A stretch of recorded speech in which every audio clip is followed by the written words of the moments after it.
recorded and will be available on the Comhairle's website following this meeting. As many of you are aware, Area Commander Ian MacLeod has taken up a new post in the role of Deputy Assistant Chief Officer for Prevention and Protection. It's a bit of a title. It's a national role with responsibility for all prevention and protection activity for Scotland. On behalf of this board, I'd like to thank Deputy Assistant Chief Officer MacLeod for all his work with the Comhairle over the past 10 years and wish him all the best in the future. I'm sure we all would echo that. On that note, I'd also like to welcome to this meeting Group Commander Dougie Campbell and our new Area Commander, Scott Gibson. I'd like to congratulate you, Scott, on your new role and very much look forward to us working with you.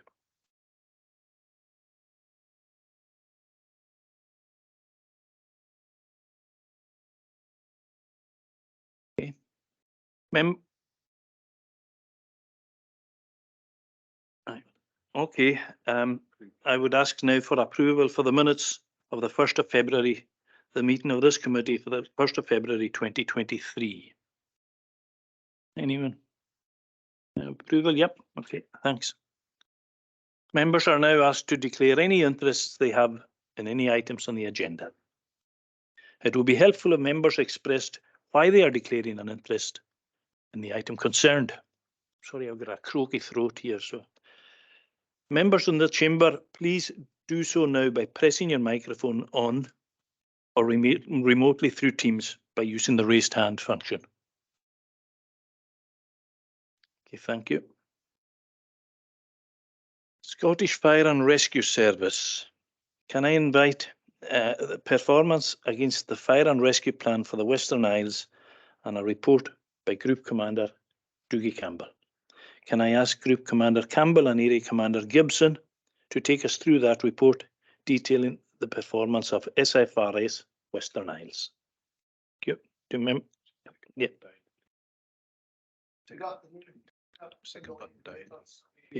I'm absolutely delighted to be here and take up the post of the local senior officer for the Western Isles, Orkney and Shetland. And I would also like to start by formally putting on record my thanks to my predecessor Ian MacLeod, who's done a fantastic job over the past 10 years in progressing the work and the structure of Scottish Fire and Rescue Service across the islands as a whole, and also wish him well in his new role within the service. As I said, I'm absolutely delighted to pick up the baton and become the LSO, and really looking forward to the challenge and to continue to ensure that the service, as a service, will work with our partners to ensure the safety of the local communities by providing a safe and effective workforce and targeting our resources at those who need it most. So Q3 seen the publication of our new strategic plan, which it gives me the autonomy and the drive to move things forward. But I would stipulate that, as is said within the plan, that we cannot complete our objectives alone, and it's only through strong partnerships and working together that we can improve the outcomes for the people we serve within the Western Isles. From this, we will be developing our new local fire and rescue plan, and I look forward to seeking your views and expertise on how you see us as an organisation, being able to do more for the local communities and putting this into the priorities that I can report to you, allowing you to see real progress. I'll now introduce the Q3 performance report and ask members to scrutinise, question and note the content within, as per normal procedures. And I'll cover some of the key events that's been ongoing over the past few months and changes since the last report, and then hand over to Group Commander Dougie Campbell, who will highlight key areas of work from the report prior to taking any questions that anyone may have. So since taking up post, I've been trying to get around all the local stations and the local crews just to get a feel for the area and what they would like to see advanced, and gather their thoughts on how we can improve our service within the Western Isles. And I've also been getting around the partners to gather their views also. So while firefighter safety remains a key area of focus for me, I'm keen to see us enhance our partnership work and work closer to target those in need. I've seen the dedication of the local crews now firsthand and their willingness to support their community, and I really want to harness this going forward, supporting them to work with local partners and build that cohesive community resilience that we're all trying to achieve. Some areas of highlight, the committee should be aware of that SFRS are moving forward with, which will affect us here on the Western Isles in the coming period.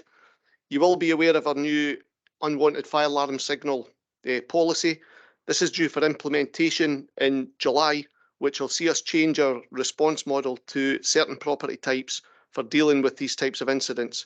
So engagement is currently ongoing with the duty holders and local crews, just to ensure that we get that smooth transition on the 1st of July this year when we move over to the new service.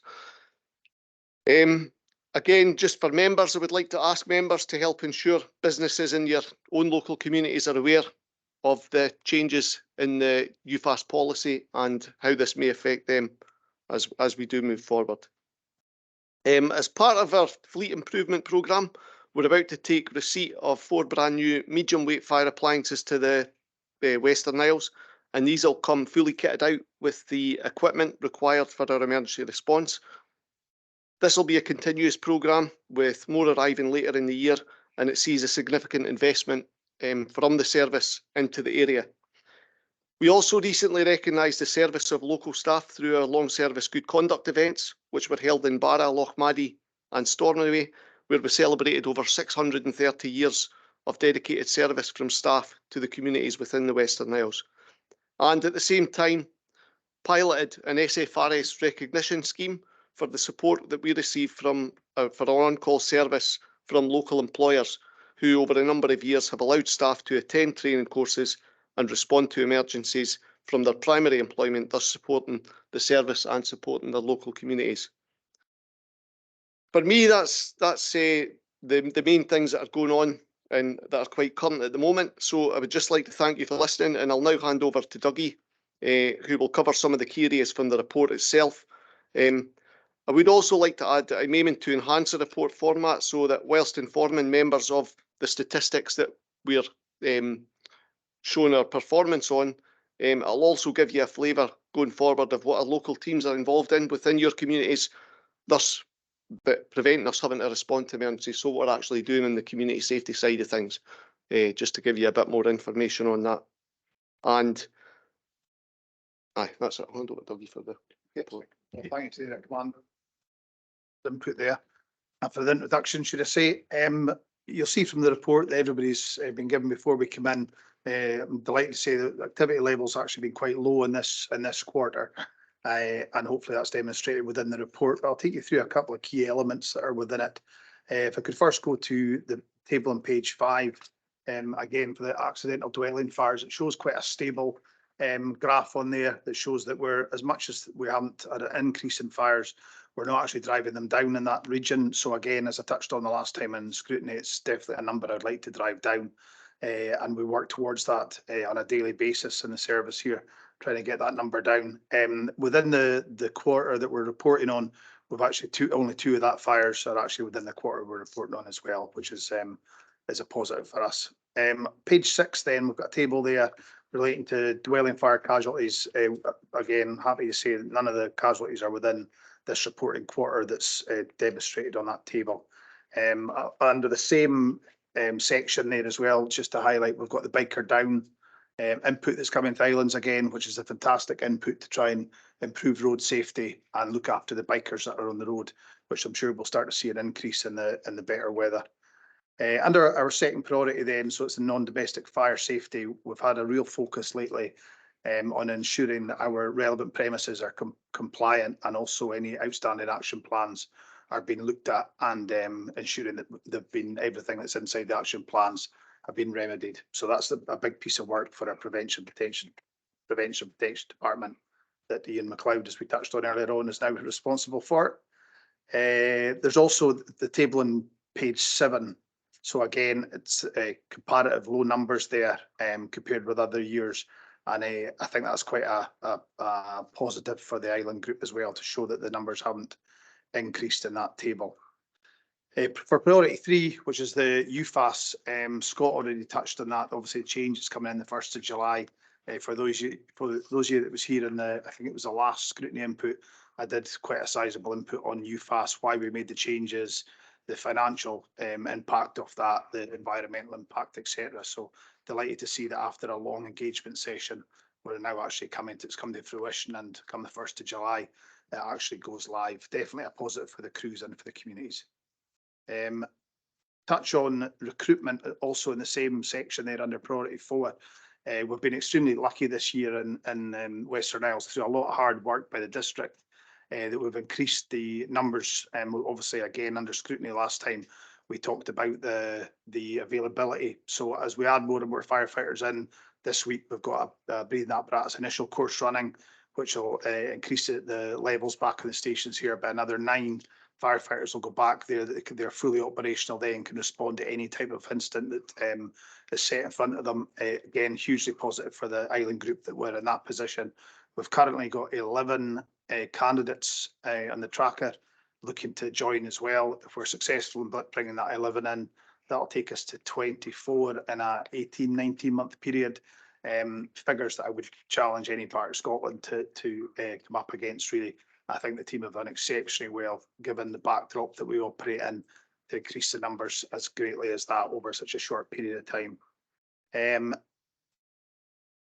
equates to, I should have said, a 20% improvement, just under 20% improvement in establishment levels within the stations locally, which currently takes us to 136 firefighters. Out with the reports, that covers the part of the report that I was wanting to sort of highlight. Out with that, I think it is more good news. We've got our fire skills course back up and running. Now, those of you that have been here for a period of time will remember them from pre-COVID times. We looked to operate or looked to start it in January this year, and due to slight issues with competence, we had to delay it.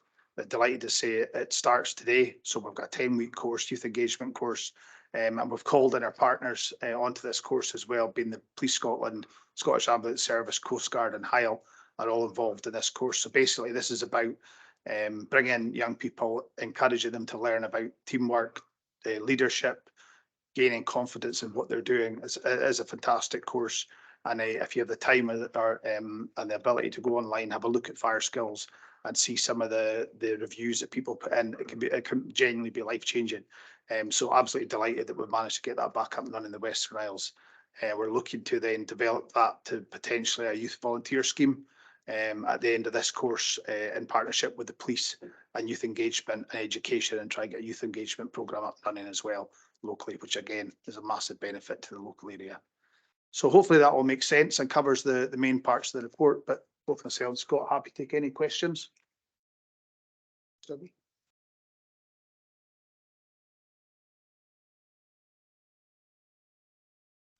No questions. Oh, yes. Councillor Murray.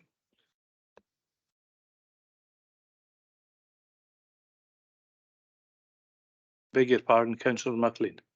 Well, it's all right. I would defer to Mr. Murray. It's no problem. Yeah, thanks for the report. What is it? The one thing that does come up in it, there is a number of, if I'm reading the graphs correctly, a number of increases. For instance, you talk the very first slide. It always hits you when there is an increase in fires or an increase in whatever. I see unwarranted, what did I say here? But let's see the first slide. The terminology maybe I'm getting wrong, but yeah.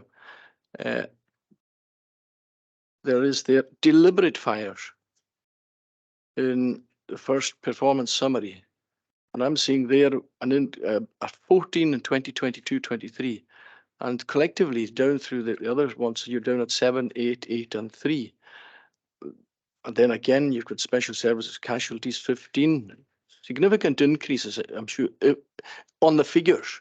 But in other probably in other fire services, they're not significant.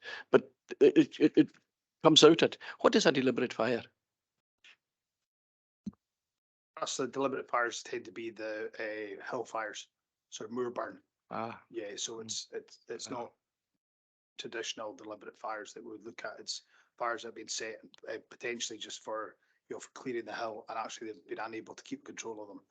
So it's not the traditional sense of I see. So it's more. It's not. Yeah. That's the word I was trying to avoid. That's Yeah, it's more to this area, of course, or to a rural area as well. Yeah. There was another one I was looking down. I'm trying to scroll this machine down. It's not answering me. We've got a new, just when you're looking there, we've got a national policy on wildfire as well, which we're implementing. So Stornoway is part of the 10 key stations that have been identified in Scotland to enhance the capabilities for wildfires as well, which is definitely a positive for us here in the Western Isles. Yeah, Councillor Murray was probably coming on to say that the next one was the unwanted fire alarm signals, and probably Stornoway is still probably, mind you, used Jason, but he was probably going to check that it's probably his fire alarm that's on all the time. But I'm seeing that continues to be a problem. If we're looking at the 3 areas, Stornoway Jess, Stornoway Tua, and USG Jess, it seems to be the same problem at the fire alarms. Yeah. Is it lack of education or lack of It would this? tend to be what we'd say about unwanted fire alarm signals. Obviously, those are the more built up areas and Yeah, the areas where that's we're right. Sorry. Yeah, so Oh, as I was saying, they're obviously the more urban. You getting it now? Yeah. They're the more urban areas, so they're the more built up areas, which obviously in correlation relates to the number of unwanted fire alarm signals that we attend there. So what we do as part of that, as part of the education, is we've obviously got our fire safety enforcement team who operate in the area. So if there's repeat offenders, so what they can then do is they can go along to these business or duty holders' premises and they can offer recommendations or advice. And it's sometimes simple things like, for example, sleeping risks. Sometimes people using spray deodorant cans as opposed to roll-ons if it's hotels and things like that, and steam from showers, relocation of detector heads. There's a lot of advice and things that we can offer duty holders to try and reduce that number where we can. So that's the education side. Crews are obviously going out there as well, and part of their duty of care when they go out to any unwanted fire alarm signal is to liaise with the duty holder and offer some advice on how they may be able to stop that happening in the future or prevent it from happening.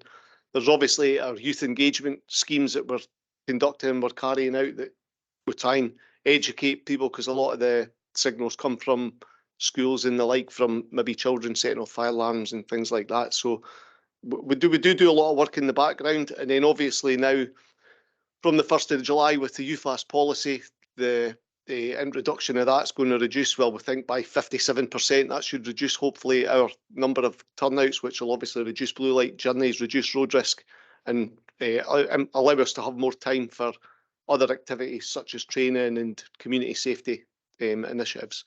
So there is quite a bit goes on in the background with unwanted fire, but it's something that we would love to eliminate it completely, but it's never going to happen. But yeah, thank you.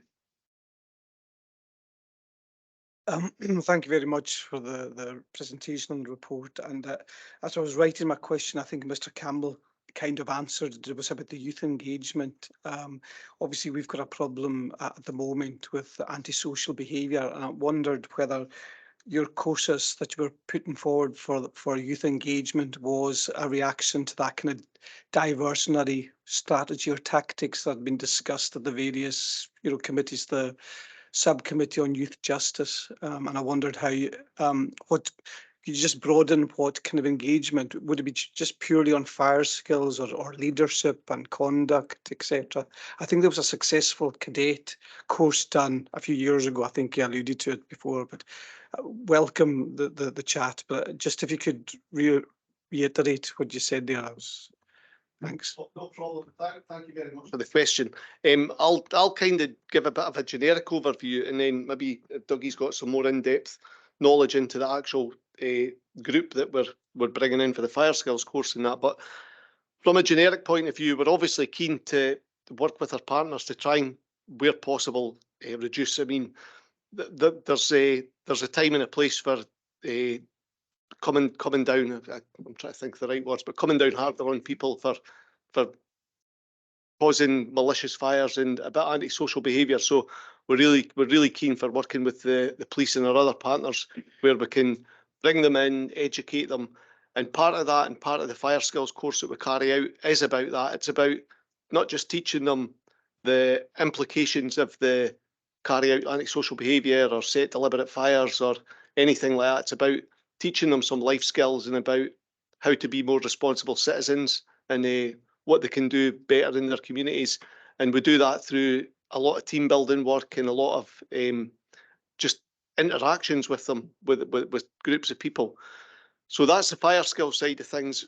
From my own perspective as the new local senior officer, what I'm really keen to bring to the Western Isles and to the island is to advance that. So Dougie mentioned briefly about the youth volunteer team, but say that again, youth volunteer scheme that you just alluded to a moment ago.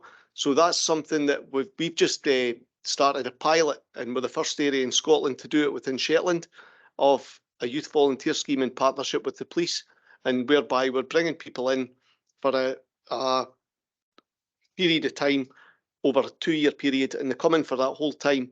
And what we're basically teaching them is how to be that responsible citizen, and they end up becoming volunteers, going out and marshalling events and helping in the community and going around care homes and helping out, doing back gardening, like that, all the sorts of things you can imagine. So I'm keen to bring that to the other islands as well. Once we do the fire skills first, and then once this pilot's done and been evaluated, then move that over. Because I think because of the demographics and the geography of the island communities, the SFRS have got their own youth volunteer scheme that we can carry out, but it's very difficult, like I said, with the demographics and the geography, to do that simply as a fire service through the on-call service on the island groups. So to do this pilot and working in conjunction with our police partners, and bringing in the ambulance and MCA and all that as well, it works so much better as a joint approach. So no, and I don't know if you got anything about that. Thank you for the question. As far as the nominations go, how we look at fire skills is we try to bring in youths from a very varied backgrounds, so that it's a lot of us about learning from peers as well. So if you take everybody that's maybe struggling in education, etc., we tend to find they don't come on as quickly as they do if we have a real cross section of the community that comes in as the candidates on the course, and they're learning off each other about the potential positives of engaging in school, of engaging on the course, etc. So these nominations this time have come directly from education, so we haven't had much of an input in it. That's not a slopey shoulder answer. We've been guided by them, is the best way I can put it. And yeah, it's definitely got an eye on the specific issues that we talked about there as well. But having that blended approach to it, that we're having youths from all different backgrounds that are coming in, so that they can learn off each other and see, because it's interesting to see how they develop through the courses, is how much they do learn from each other, depending on, or from each other, depending on their backgrounds and the reasons for them being in the course. So there's positives for all individuals that take part in it. Okay, thanks.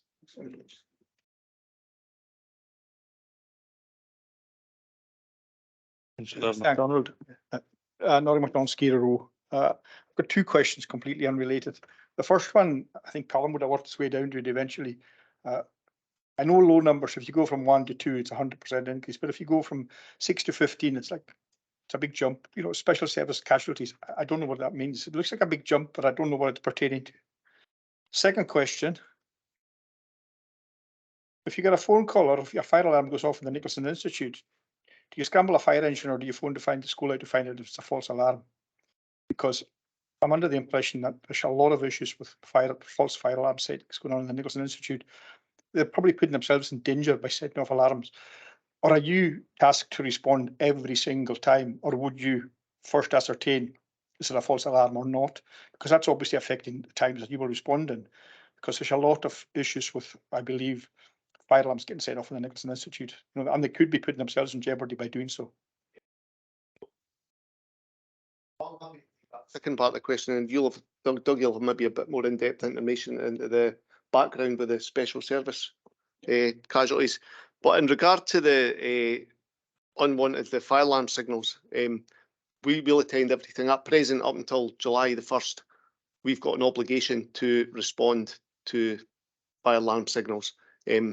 From July the 1st, that is part of the process now. So we'll start doing our operations control, start doing what we're calling call challenging for premises other than sleeping risks, and so hotels and the likes and care homes, etc., etc. But no, at present, we currently go out and attend the fire engine, which again, as I mentioned, basically puts other road users at risk. It's a road risk with the blue light journeys, and it takes up time, and it's a false economy as well, because it obviously everybody's sorry, yeah, could be a genuine alarm somewhere else. It's disrupting not just schools and colleges and that, but everybody's obviously evacuating, so it's disrupting the day. It's taking time out, valuable time, and likewise, if it's a business, it's taking time away while we respond and while we deal with the incident at hand. I think the education side of Gordon alluded to as well.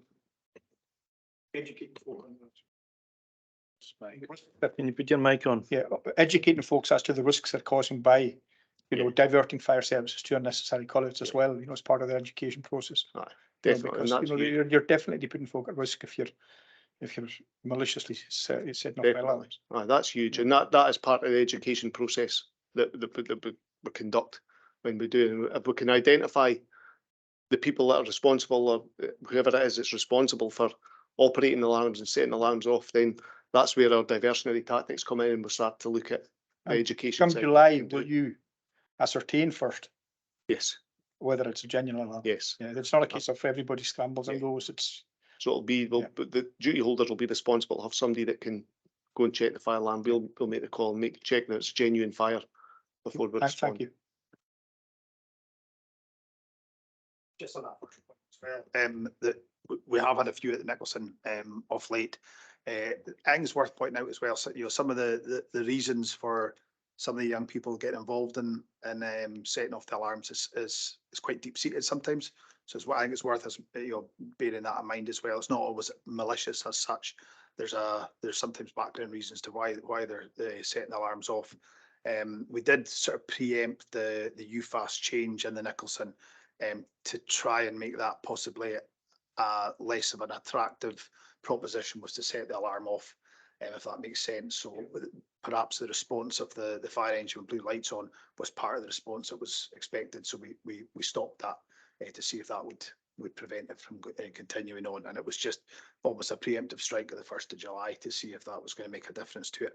As far as the question on the casualties go, basically that relates to road traffic collisions in here. So it's although the number's slightly higher, how we deem a casualty that we add to our stats are if we've had hands on at all on the casualty. So if at any point we've actually laid hands on somebody to remove them from a car.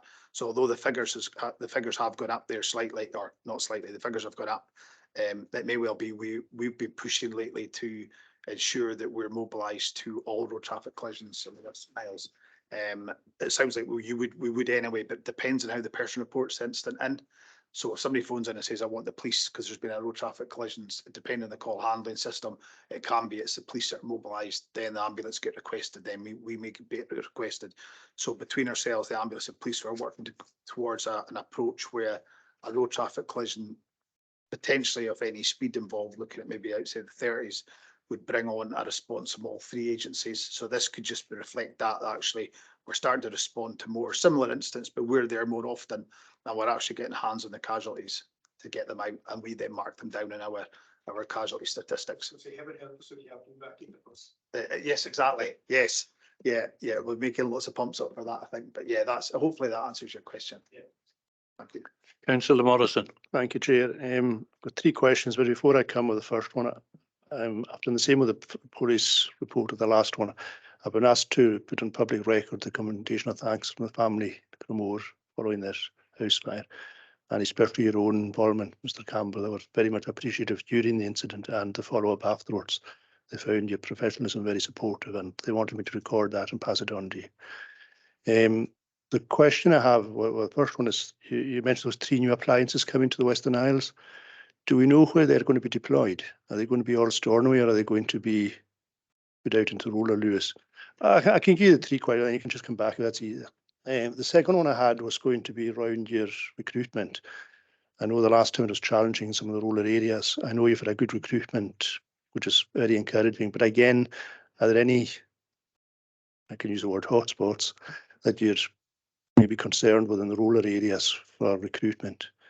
I know the Comhairle unit was the last time we mentioned, and given the fire was in Comhairle, we were down personnel, so that'll be one of that I'd really like to know about. And the other one's just briefly what we discussed about before we came in.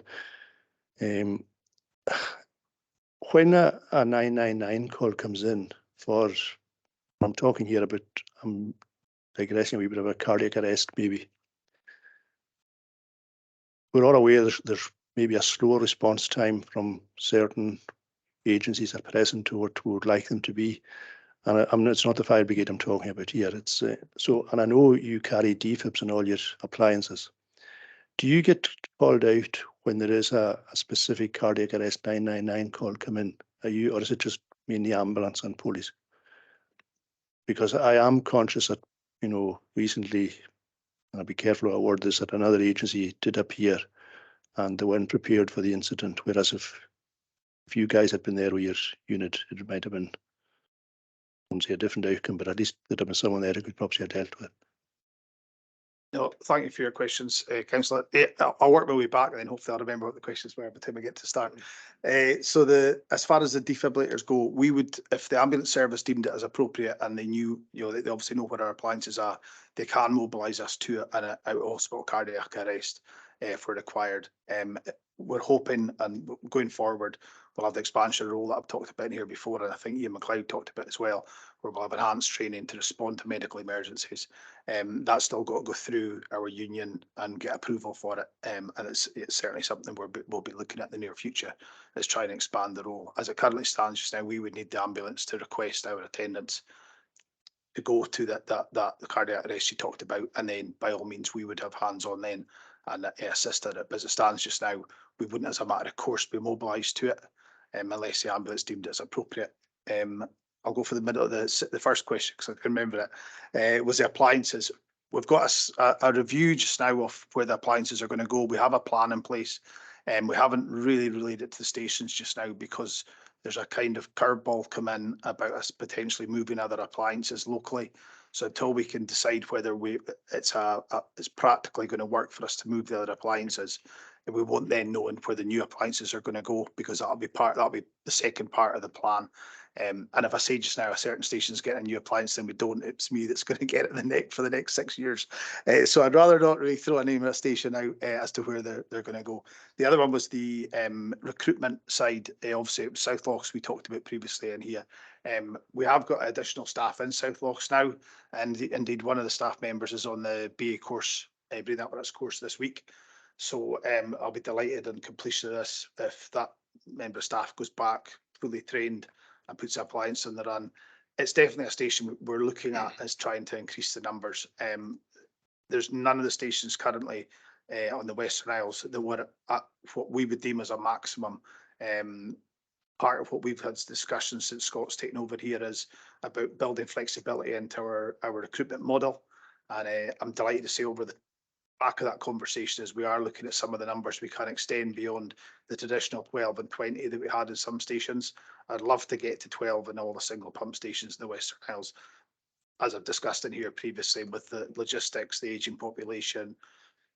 It's not really depopulation just now, it seems to be kind of stable, but potentially that we are, I've never hidden away from it, that's going to be a barrier to us.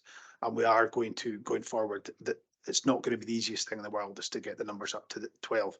What we really want to do is just get the appliance available and not concentrate on that number. To get to a comfortable state in the likes of South Lochs, we do have to increase the recruitment numbers, but we'll continue to push in there. It is, as you touched on, there's areas where we've got bigger concerns on, and South Lochs definitely is it. And the recruitment team here, who have done a great job over the last 18 months, are very aware of South Lochs, and probably a couple of other areas that we're looking at to try and get these numbers increased. Again, the comfortable position for me is that appliance is available regardless of that top number. If it's available 24/7, that's our aim, and that's where we really want to get to be comfortable in it. Does that answer the 3 questions? Yeah, thank you very much for that, Mr. Cameron. Could I one supplementary just to something else I was going to ask, to do that fire that was obviously in Comhairle, and we all know the road conditions were atrocious that night, and you've got to be commended for the way the appliances came from all over really there. But I was just going to, mainly from our own point of view here, when you get a call out when road conditions are as poor as that, does a gridder get deployed with you? Because I noticed that night I mean, I heard the machines the automatic boxes were crunching through the gears, trying to, on the ice and through the snow, trying to get through the roads. But is it something that's done automatically? Maybe I should be asking our own technical service people here, but if the roads are bad, does a gridder get deployed in front of the appliances? That's really what I was coming to. No, is the honest answer to that. It's not. On that night, I was off island, but it was actually the area commander at the time, Ian McLeod, that was monitoring the incident, and he requested the gritters were mobilised as well to the incident. The likelihood is for any incident we had, and I absolutely understand your concern, that the likelihood is we would be out first anyway. So to actually get a gritter, unless it was heavy snow that we couldn't get through, we would always continue to have that response the way we did, which was, as you said, it was a slower than normal response given the road conditions, but a safe response. As drive to arrive is the sort of way that we would deem that, and that's exactly what the appliances did that night. But it would be down to whoever's monitoring that incident, or indeed the incident commander, to make that call to request a gritter was mobilised to incident, which is equally important the appliance gets back safely as well. So there's nothing wrong with calling them to get the roads gritted. But thank you for the question. Thanks, Councillor, for the questions as well. And just to add to what Dougie's just said and a couple of the points that he made. So on the recruitment side of things, I think we're always looking for support with that as well. So from members and that in your own communities to try and just promote the service. As we know, recruitment and retention of the on-call fire service across Scotland is an ongoing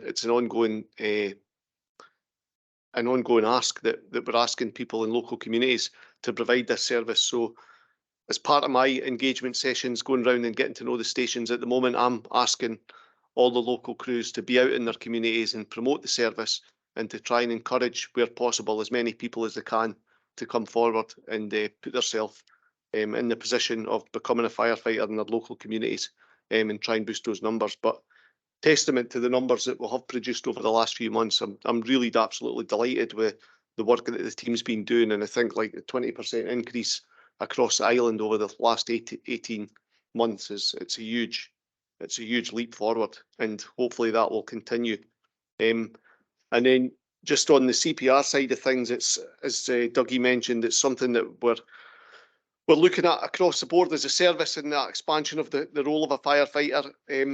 I think in an island-based community, I think it's a priority. So CPR it's a big thing, and especially with the geography and the logistics.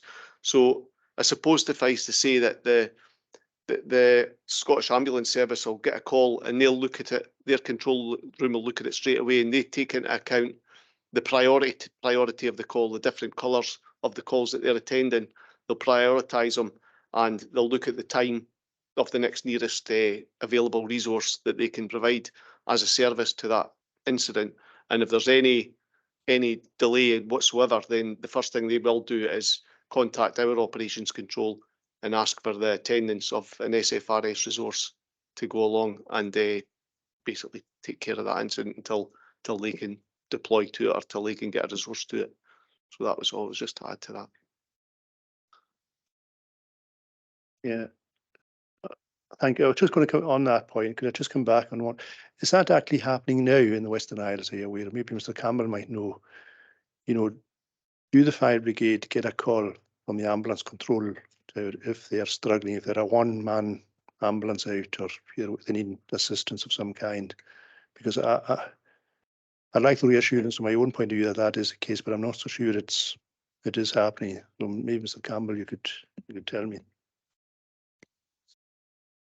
Yeah, absolutely. Yeah, if it was a case just now that as exactly as Scott described, it wouldn't be the first go-to would be a fire engine going to it. But if they looked at it and the ambulance was delayed, or we had a better position on it, they would look to deploy a fire appliance to it because of defibrillator on it.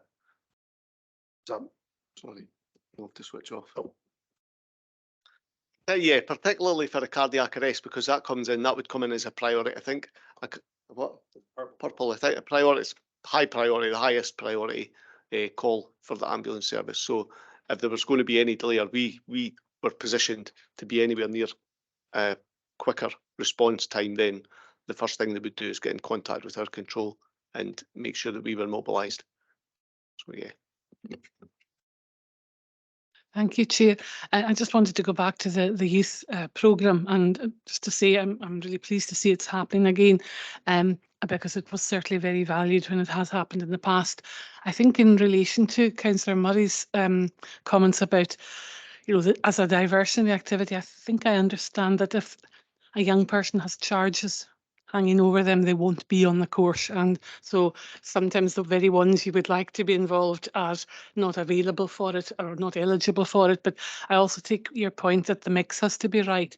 And on that point, there is an SQA qualification called Uniformed Services, and I've sometimes wondered, schools have such crowded curriculums at the moment, but it could very well be something, when you talked about all the organisations that are going to be involved in this course, that, that they should, if they could get a qualification as well as being on the course, it would be a really valuable thing to have a look into, from the qualification point of view, as well.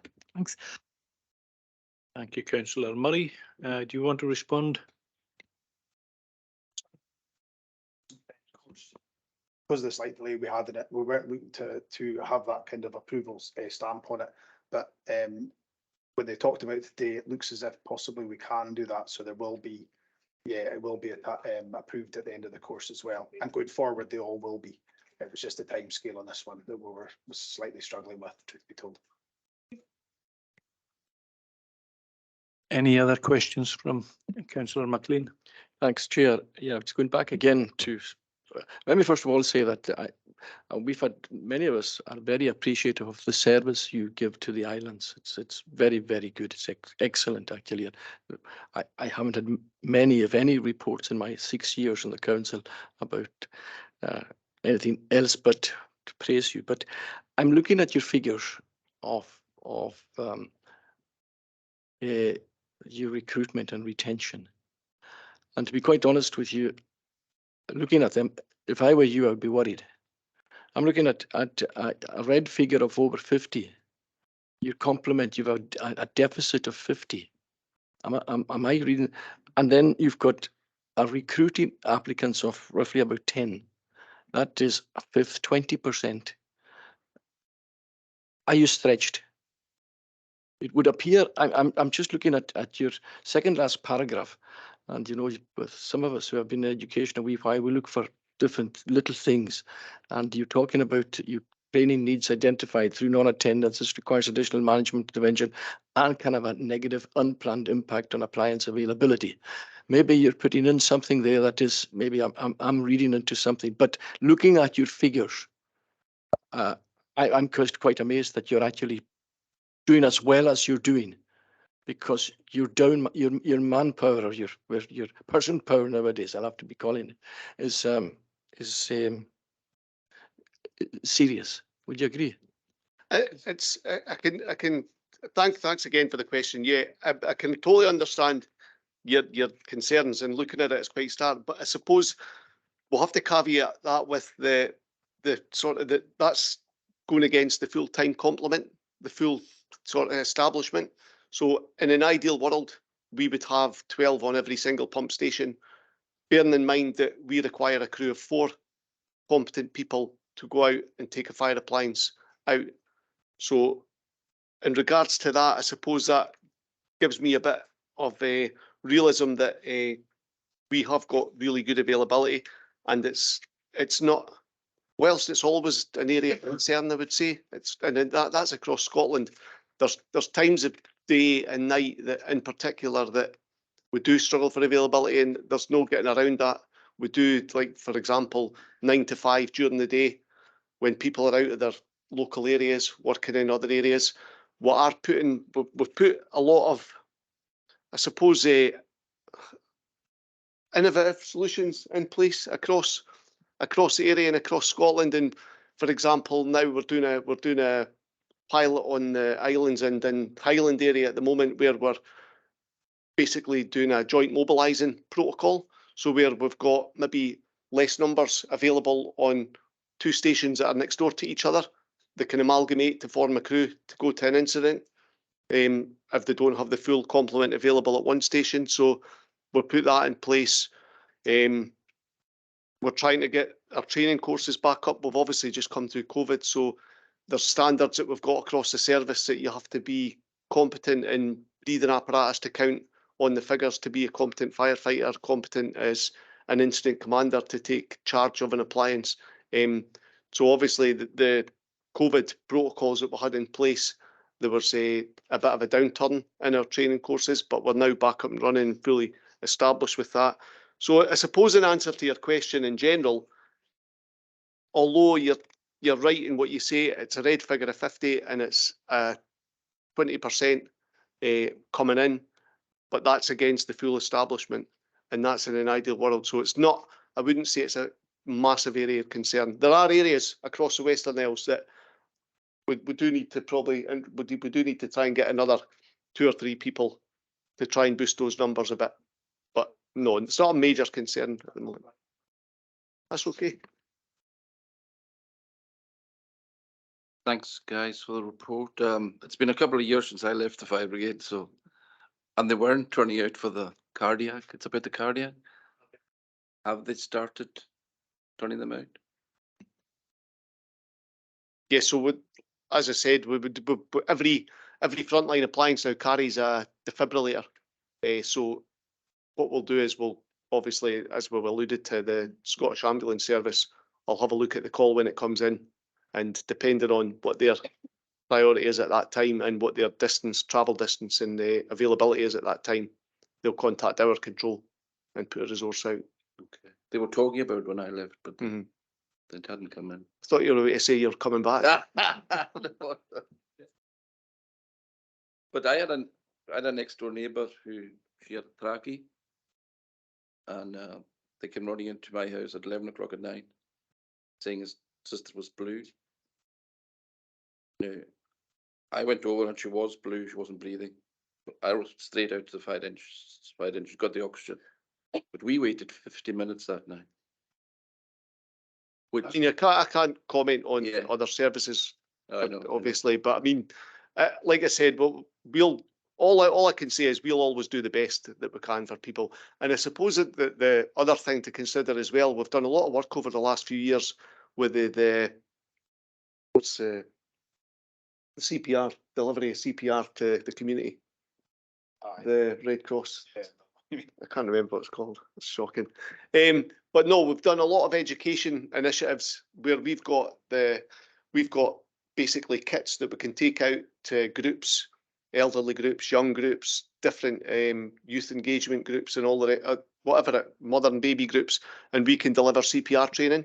So I think the upshot of that is we've seen a massive increase in the amount of people that are now, for want of a better, trained, qualified, or would know in the case of an emergency what to do, and when it comes to CPR and how to work a defib as well. So we're still rolling that out and we're still carrying that out. So that's another kind of string to it as well, if you like. Thank you, Eddie Commander. Are there any other questions from the chamber online? Councillor MacDonald. Just a quickie. It's just asking what's the age profile like? I mean, if all the firefighters were in their 50s, the continuation aspect would have to be looked at. But what's the average age roughly in the Western Isles? So I don't know if Dougie would have that figure. It's probably not a figure I would be able to pull out my hat right now. It's probably something we could look at. As we know, we've got a growing elderly population. We've got a lot of people that have been in a lot of years. But for me, I can only go on what I've seen. I've been right around Lewis and Harris now to all the stations, and my perspective from what I've seen is that there's a real mix, which is really good to see, because we're getting that overlap of experience that's probably coming towards the end of their careers, and youth coming in, and that experience, we're getting that overlap where that experience is getting passed on. That's only what I've seen. I wouldn't have a definitive figure for you on the average age across the whole of the Western Isles. Been involved with a local football team. I know you need experience and youth. Yeah.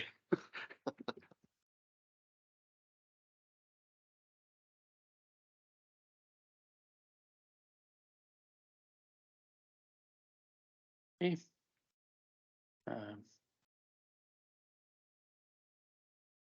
Thanks very much for a really comprehensive report and excellent answers. Variety of questions. Do members agree to note that report? Yeah. Okay. Yep. Sorry, Area Commander Gibson. Sorry, just before we wrap up, just one other thing I was going to ask about while I was in front of the committee was, we're obviously reporting, I've just come in obviously a couple of months ago, but we're reporting on today on Q3. So I'm wondering, because we do this twice a year, of the possibility of changing it to quarters 1 and 2 reporting and then quarters 3, 4 reporting, as opposed to at the moment, from what I'm looking at, we're only reporting on 2 of the quarters of the year. Okay, yeah. We try to keep them separate from the police report. Yeah. Yeah. Sorry, Chair, that's just what I was going to say. We have the police report into one meeting of the Community Safety Board, and as Scottish Fire and Rescue Service report to the next one to give each organisation sufficient time. So I suppose the ask would be then just so that you're getting a full complement, a full report for when we do come in, as opposed to just providing 3 months performance data. Give a full 6 months performance data. Yeah. Okay. Full report. We can work with both yourselves and Police Scotland to see if we do need to change the meeting schedule for the committee to meet in with the reporting framework. We'll look to do that, and we'll discuss that offline with both yourselves, Police Scotland, and yourself, Chair and Vice Chair. Yeah, thank you. And thanks very much. Up to date. If there are no further questions, no. Okay, thank you. Thanks very much, gentlemen, and welcome, Area Commander.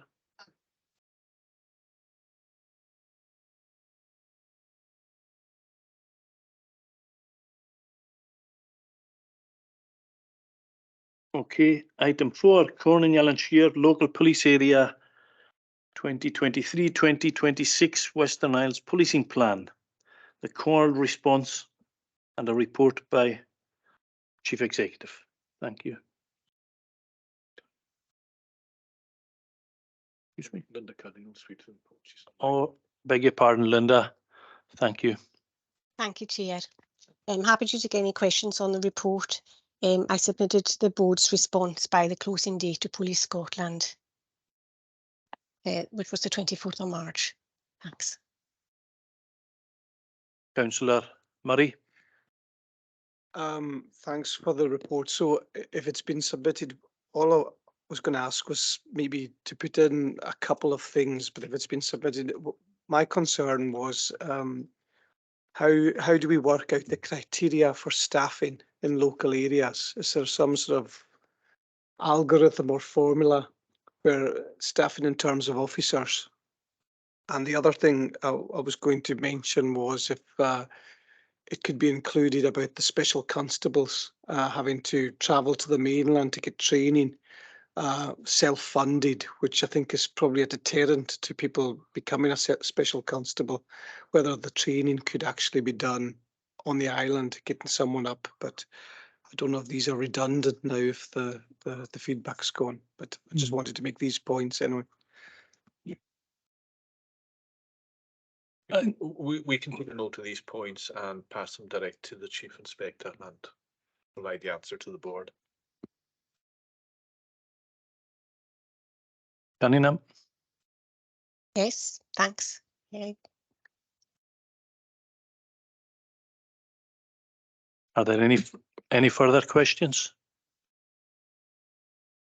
Thank you. Okay.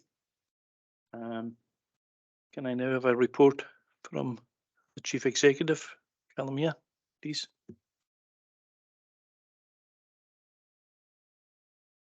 Yeah, I don't think there's anything additional from my perspective. The report was for homologation, which I think the committee is happy to do. We'll take forward Councillor Murray's comments as noted. and we'll relay them on to the Chief Executive. The final report on the agenda is reports outstanding and therefore noting, Chair. Okay. Thank you, Mr. McKeever. Are there any further questions? No? Okay. Okay. Thank you very much for your attendance, folks, and your input. Thank you. The next scheduled meeting of this committee will be on the 7th of June, 2023.